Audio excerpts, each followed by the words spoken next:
Hey, it's Brian with the Midnight Mechanic, and today we're going to show you how to remove the front fender on your passenger side of your GMT-800 truck. Now that Chevy and GMC full-size trucks from 99 to 2009. This is our 99, and 99 to 2002 have a little bit different front end on it. So we're going to show you how to do it on this. The other ones are the same, but this is how you do it. We already have the bumper, the headlights, and the grille removed from this truck, but we're going to show you how to do it right here. So here is the main part you need to worry about. These clips right here. You can see up on the top here, when I put a Phillips head screwdriver into there, I can rotate this clip. You can see right there, that little clip comes undone when I rotate it. You see that? So you need to rotate it until it stops. Now it would allow that part to pull loose. We have to loosen the rest of it to get them all out. Now there's one up here. The other one is right over here.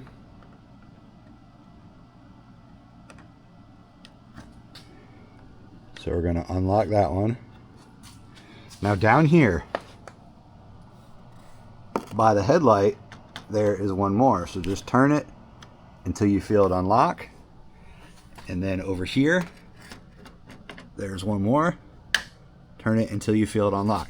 Now it's all unlocked. All you need to do now is right here, there is a 10 millimeter that you need to take out. So we're going to go ahead and take that one out. It looks like whoever owned this truck before us might have stripped that out. So be careful with that. That's actually really hot right now because of that. Now everything is undone. Over here on the corners, on either side, there are two little spring clips that attach it. We're going to show you the way to get it off. So with the grill loose, you can just pull it back just like that. Sometimes it gets stuck a little bit harder and you kind of have to pop it out a little bit.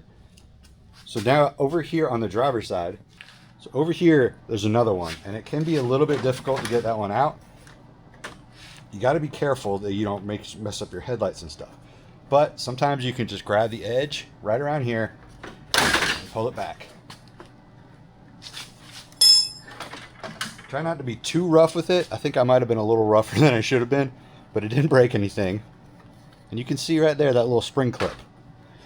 That little spring clip goes in right there to that little hole. When you reinstall it, you have to put it right back in that clip. So the turn signal is really, really easy. It just has one little clip. You don't need to take any bolts out or any screws or anything like that. It just snaps into place. It's really easy. We'll show you. Back here, you can see it right there. See that little clip right there? What you need to do is push that in, and then you can pull it out. And then over here on this side, it slides into that bracket there. So what you do is you pinch that, pull that side out, and slide it to the right or the left, depending on which side you're on, and it'll come out.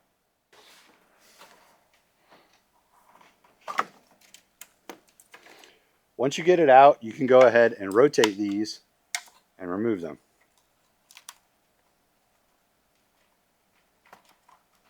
You have to find the sweet spot for where it comes out. There's little notches in there.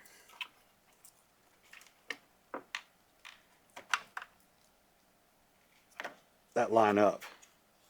These have a little clip right here that you need to push in. And when you push it in, it'll allow you to rotate it and take it off. Now for the headlight, it's a little bit different. Up here, there's these little L brackets. Now these unhook and rotate off and slide in and out.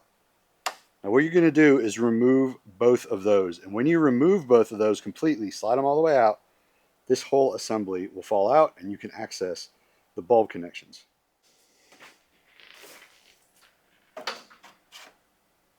Just set these off to the side so you don't lose them. Hold this so it doesn't fall out.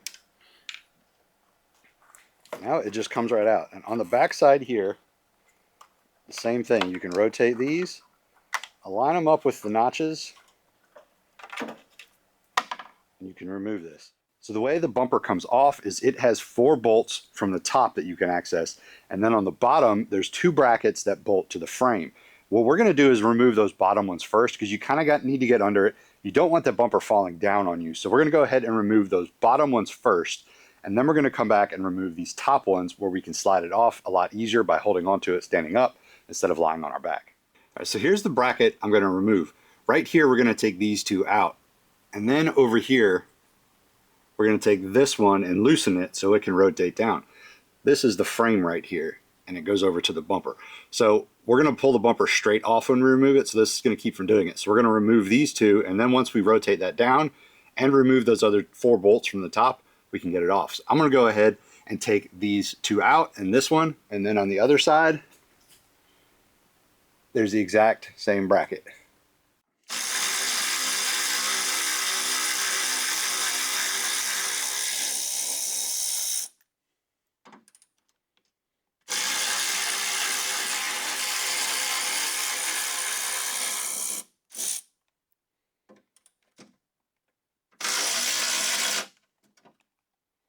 Leave it loose like this, that way you don't lose the bracket.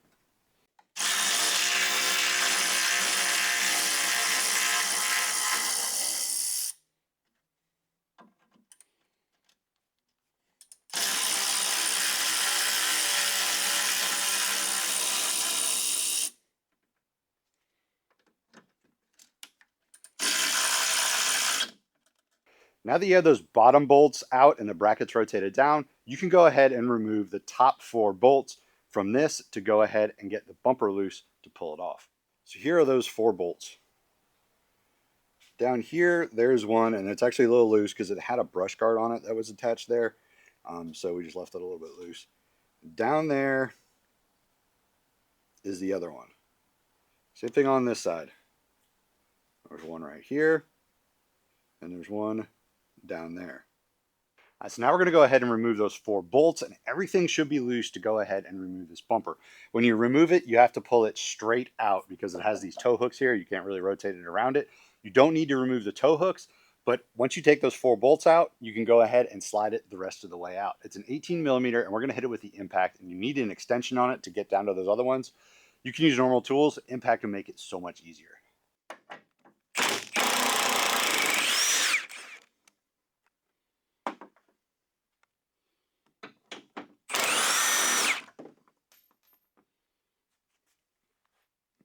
Make sure you grab your bolts and put them aside so you don't lose them. So when you put your new one on, it makes it a lot easier.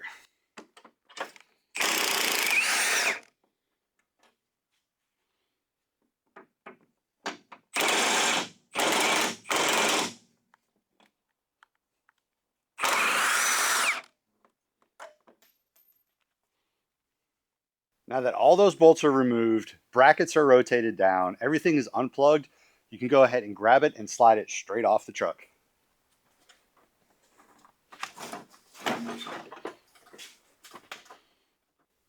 So now that you have your grill, your headlights, and your bumper off, you can go ahead and start removing the fender. Now you probably don't need to remove some of that stuff, but it is so easy to do. Just get it out of the way. It'll take less time to remove that stuff than it would be to kind of have to move around to get this thing off without having them removed. So just go ahead and do it. It pop right off and pop right back on. It's no big deal. There's a whole bunch of bolts you need to get this off. Now on this truck, somebody's buying the whole front end of it. So we're going to leave some stuff on there that you might not want to leave on there when you remove it. But like I said, it's easy to do. So might as well just take it off. And if you need to swap stuff over while it's already off, it's probably easier to swap it while it's already off the truck than it would be if you're trying to do it, bend over and do it on here. So just go ahead and do it just like we showed you how to do it here, and it'll be easier all around. So we're going to show you where those bolts are you need to get to. Like we normally do, we're going to start at the bottom removing stuff and then go ahead and remove the top last to be able to get to it easier. Our truck's smashed up a little bit in the door area, so it might be a little bit difficult to get those bolts that are in the door jamb, but we'll show you how to do it. So we're going to start right here at the top. There's one bolt hiding right here that goes to the core support. Over here, kind of behind the bumper, there's another one to the core support. It's kind of hard to see with this fender liner in, but right down here underneath this, there's 2 10 millimeters that bolts into this. I can get it from underneath right up here I don't know if you can really see but that's where those two are. Then over here, there's this top bracket. I'm actually going to unbolt it here and give the guy these brackets because I don't really need them and he might need them because of the wreck. Down here, there's these other ones that hold this bracket onto this. So we're going to go ahead and remove these four. Now up here, there's two more right here that hold this into the body. Down here on the bottom, there's one here. Here's the last two. There's one up here in the door jamb and one down here. You have to have the door open all the way in order to access that. Now up here, there's a lot of stuff attached to your inner fender that you're not going to want to take with you, like this coolant jug. You don't want coolant to go everywhere. You can just unbolt this and set it to the side.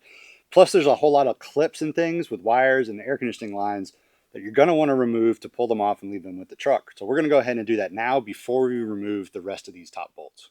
So use your mechanic's pick to take these little clips out so you don't damage them. There's wiring right here. We're going to remove that out of the way.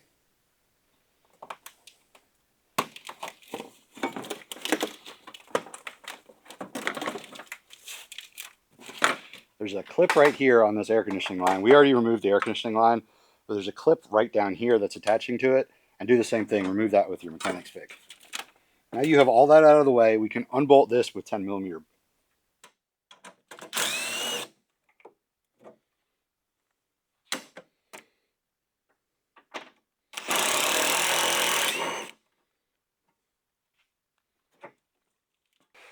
So now remember, remove bottom to top. So we're going to go ahead and take this 10mm out, and then we're going to reach underneath, and we're going to take those two 10mm ones out.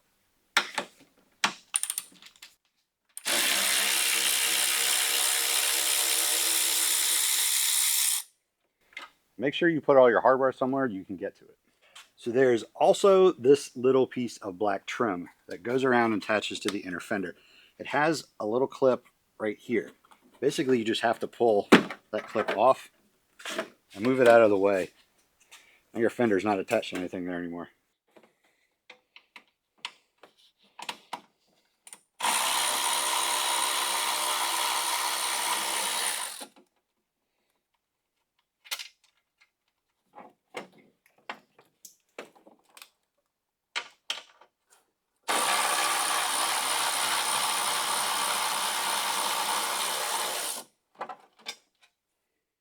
Now this guy down here you should be able to get to with a ratchet or impact, unless you have steps on it like this. Then you got to use a regular old wrench.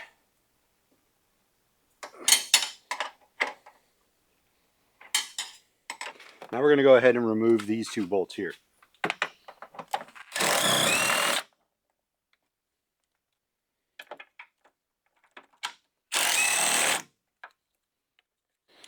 The other things is go ahead and remove this tray right here.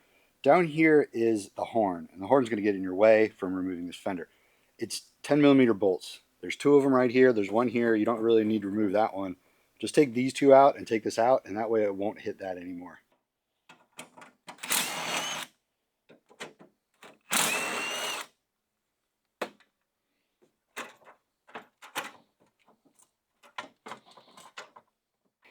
There's actually a Christmas tree press right there in that, but it just needs to be loose. It doesn't need to be out. Now we'll go ahead and remove these 13mm back here.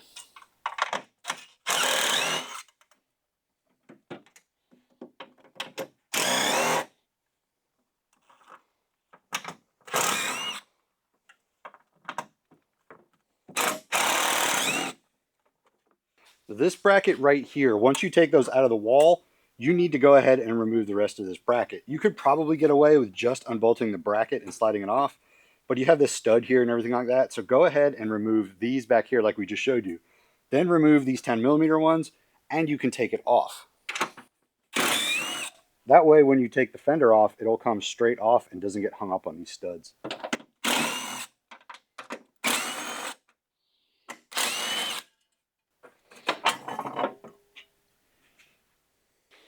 With those down there off, now we can go ahead and take these two top ones off.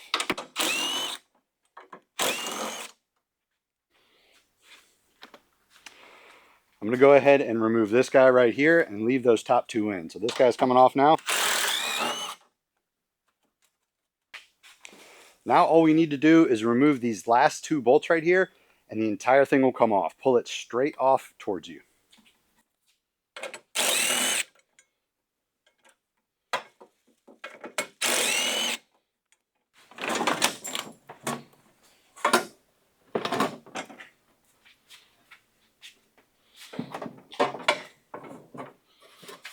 There you go. Now you see how to get it off. There's a whole lot of bolts. And sometimes it's easier just to go ahead and remove things instead of trying to work around things. Like that little tray. It's just a couple bolts. You can move it out of the way. The little bracket right here. Just go ahead and do that rather than bending something, damaging something. It's just really easy to do. That's why it seemed a little chopped up, because when I first started to do it, I was like, I can do this easier without messing something up. So if you end up in a situation where you're working on a car and something doesn't seem quite right and you might feel like you have to force it, just take a second, take a breath, look at it, and see if there's a better way to do it. That's what my grandfather always taught me how to do. He always said you can figure anything out if you looked at it long enough. So go ahead and do that if you need to. If there's anything else you'd like to learn about, post down below in the comments. Don't forget to follow us on Instagram at The Midnight Mech, TikTok at The Midnight Mechanic, and don't forget to subscribe to our channel to see our how-tos and all of our other shows. We'll see you guys next time.